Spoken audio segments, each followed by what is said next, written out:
Assalamualaikum. Di video kali ini tuh saya tuh mau rencananya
eh, sekarang udah jam berapa ya?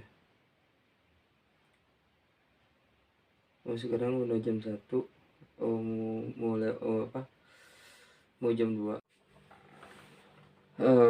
Mudah-mudahan ya dengan ngebiasain sholat tahajud, apalagi bareng sama istri, mudah-mudahan lebih lancar lagi, lebih berkah lagi ke depannya. Usaha saya dan istri ke depannya lancar. Ya intinya rumah tangga semakin eh samawa lah, samawa ya, samawa.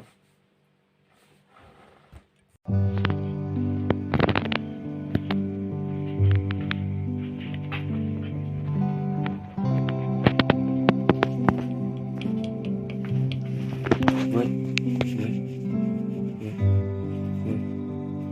Udah, yang tahajud ya. Yang juga